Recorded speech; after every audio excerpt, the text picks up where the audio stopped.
दोस्तों, घूमना किसे पसंद नहीं है। और आज हम आपको भारत के एक ऐसे राज्य के सैर पर ले जाने वाले हैं जहां की परंपरा, संस्कृति और हस्तशिल्प कला बहुत ही अद्भुत है। इस राज्य की लड़कियां भारत में सबसे ज्यादा खूबसूरत मानी जाती हैं। कई इंटरनेशनल प्लेयर भारत को इस राज्य ने दिए हैं और दुनिया भर में प्रसिद्ध पोलो खेल की उत्पत्ति भी इसी राज्य में हुई थी। ये राज्य भारत के 7 सिस्टर स्टेट्स में से एक है और यहाँ पर दुनिया का एकलौता तैरता हुआ नेशनल पार्क स्थित है। ये पूर्वोत्तर में मात्र एक ऐसा राज्य है जहाँ वेज खाना काफी अधिक खाया जाता है। इस राज्य को हमारे देश के प्रथम प्रधानमंत्री जवाहरलाल नेहरू ने ज्वेल ऑफ इंडिया कहा था और इसको कहा जाता है नॉर्थ ईस्ट का स्विट्जरलैंड। ये राज्य अपनी प्राकृतिक सुंदरता के कारण बड़ी संख्या में पर्यटकों को आकर्षित करता है। दोस्तों, आज के इस वीडियो में हम बात करेंगे मणिपुर राज्य के बारे में। दोस्तों, वीडियो बहुत ही मजेदार होने वाला है, इसलिए वीडियो को अंत तक देखते रहिए। सबसे पहले बता दें कि आजादी के बाद भारत में अंतिम में शामिल होने वाला जगह मणिपुर माना जाता है। सन 1956 में मणिपुर को भारतीय सरकार ने केंद्र शासित प्रदेश के रूप में मान्यता दी थी। फिर 1972 में इसे पूर्ण राज्य का दर्जा दे दिया गया था। आज के समय में मणिपुर की कुल जनसंख्या 30 लाख के आसपास पहुंच गई है।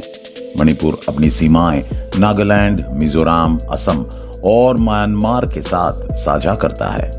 मणिपुर की राजधानी है शहर इम्फाल, जो भारत के सबसे प्राचीन शहरों में से एक है। समुद्र तल से 786 मीटर की ऊंचाई पर स्थित इम्फाल अपने प्राकृतिक परिदृश्य और हरियाली के लिए जाना जाता है। मणिपुर कई जनजातियों की भूमि है और इम्फाल राज्य की सांस्कृतिक राजधानी है। यहाँ बादलों से भरा आसमान, साफ और नीले झील, हरे भरे जंगल, मनमोहक वादियां, खूबसूरत झरने, चाय के बागान और राष्ट्रीय उद्यान जैसा बहुत कुछ प्रसिद्ध है। यहाँ का शांत वातावरण हर पर्यटक के मन को काफी सुकून देता है और इस राज्य के कला की भी अपनी अलग ही पहचान है। मणिपुर का इतिहास काफी ज्यादा पुराना माना जाता है। कहा जाता है 1500 ईसा पूर्व के समय से लोग यहाँ पर रह रहे हैं। मणिपुर के बारे में कहा जाता है कि भगवान ने नृत्य करते हुए इस राज्य की खोज की थी और अपने हाथों से इसे बनाया था। यहाँ पर सबसे ज्यादा मैतेई जनजाति के लोग सनाम हिजन नाम के एक अलग समुदाय से ताल्लुक रखते हैं। इसके अलावा नागा और कुकी जनजाति के लोग भी यहाँ बड़ी संख्या में रहते हैं। कुल मिलाकर लगभग 60 जनजातियां आज भी मणिपुर में निवास करती हैं। मणिपुर में अधिकतर लोग मणिपुरी भाषा का प्रयोग करते हैं और इस भाषा को मैतेई कहा जाता है, जो इस राज्य के अलावा असम और बांग्लादेश में भी बोली जाती हैं। रिपोर्ट्स के अनुसार मणिपुर में 41% लोग हिंदू हैं, तो वहीं 41% लोग ईसाई धर्म को मानते हैं। राज्य में 9% लोग मुसलमान हैं। पिछले कुछ सालों के आंकड़ों पे नजर दिया जाए तो मणिपुर में लोग ईसाई धर्म को सबसे ज्यादा अपना रहे हैं। साल 2001 से 2011 के बीच हिंदुओं की आबादी में 10% की गिरावट देखी गई थी। नीति आयोग के रिपोर्ट के अनुसार मणिपुर भारत का तीसरा सबसे गरीब राज्य है। यहाँ की 36% आबादी गरीबी रेखा के नीचे जीवन यापन करने को मजबूर है। आज भी मणिपुर के कई इलाकों में दिन में बेहद कम समय के लिए ही बिजली आती है।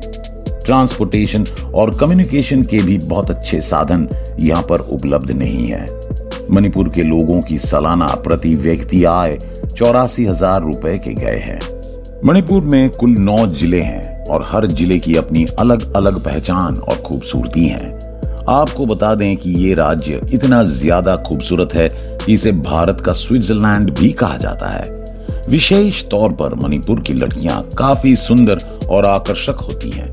इनकी सुंदरता को देखकर यहाँ जाने वाले नौजवानों का मन यहीं बस जाने का करने लगता है।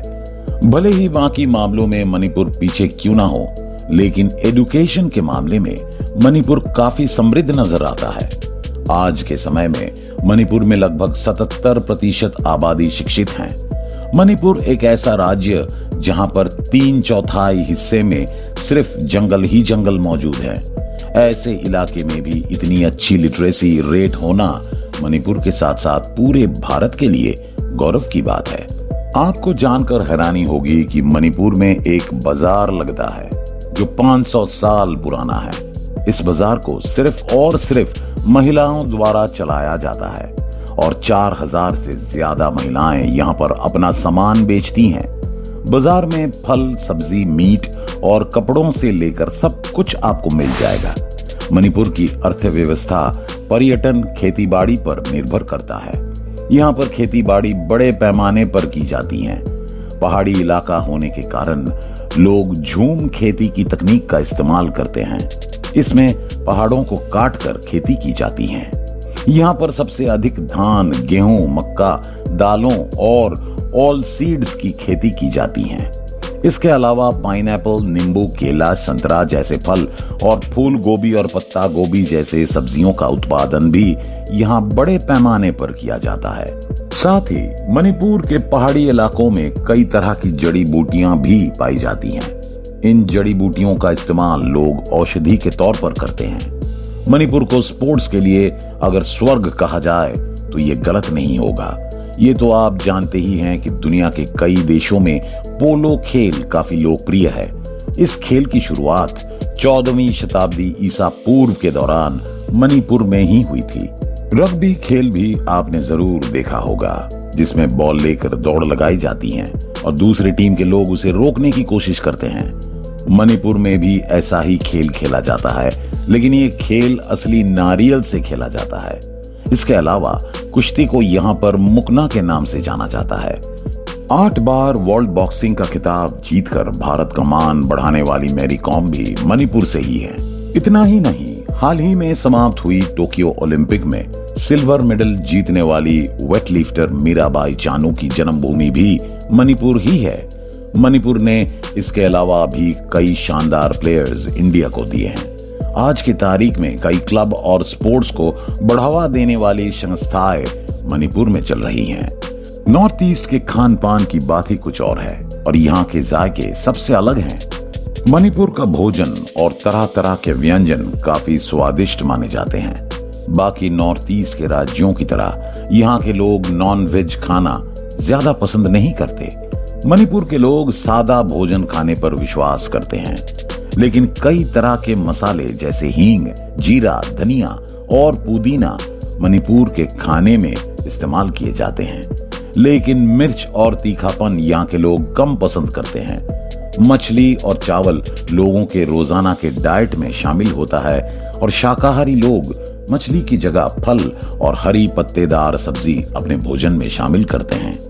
और कंग सोई मणिपुर की सबसे लोकप्रिय डिश है, जो आपको राज्य में हर जगह मिल जाएगा। मणिपुर में पिछले कुछ सालों के दौरान पुख्तसर इंडस्ट्रीज ने तेजी से पैर पसारे हैं और अब यहाँ सिल्क का कारोबार काफी लोकप्रिय हो रहा है और बड़ी संख्या में लोग इस उद्योग की तरफ आकर्षित हो रहे हैं। मणिपुर राज्य अपने लोक नृत्य, परब और फेस्टिवल के लिए भी माना जाता है। साल का ऐसा कोई महीना नहीं होता जब मणिपुर में त्योहार सेलिब्रेट नहीं किया जाता है। योशांग मणिपुर का सबसे लोकप्रिय त्योहार है जो 5 दिन तक चलता है। इस त्योहार के दौरान लोग अपनी शक्ति के अनुसार चैरिटी करते हैं और तरह तरह के पकवान खाते हैं। सजीबू चेरा ओबा मणिपुर का नया साल होता है जो अप्रैल महीने में आता है।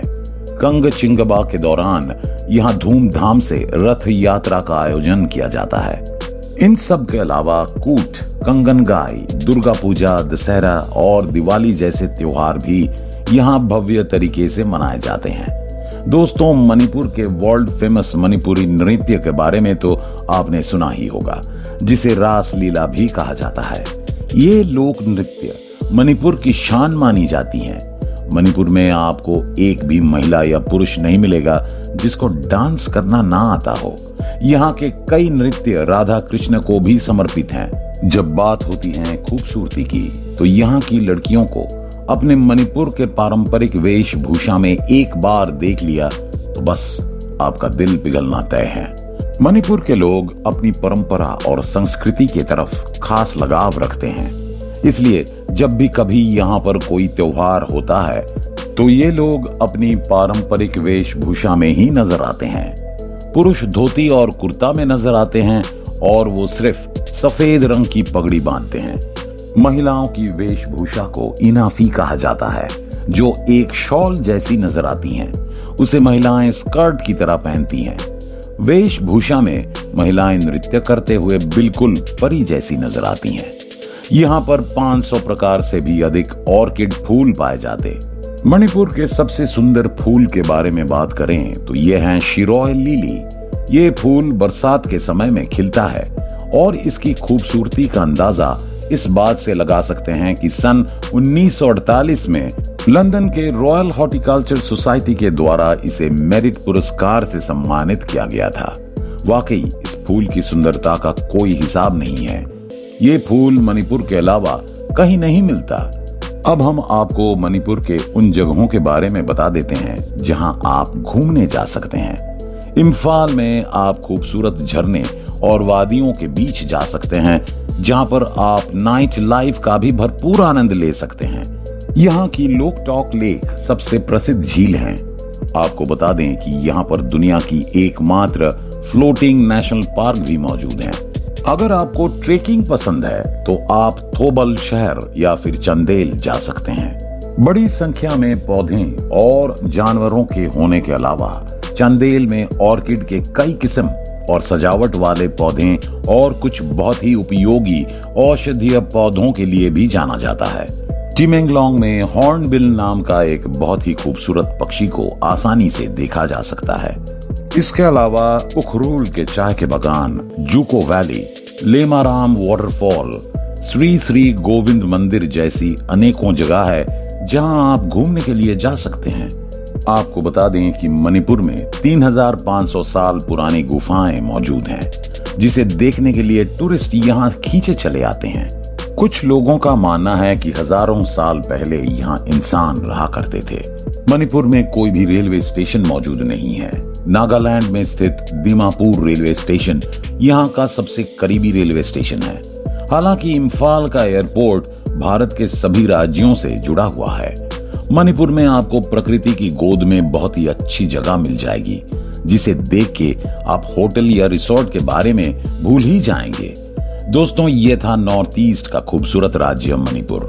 अगर आप में से कोई मणिपुर से है तो कमेंट में जरूर बताइएगा, और अगर आपको वीडियो अच्छी लगी तो वीडियो को लाइक करें और चैनल को सब्सक्राइब करना ना भूलें। मिलते हैं हमारे अगले वीडियो के साथ। तब तक के लिए जय हिंद, जय भारत।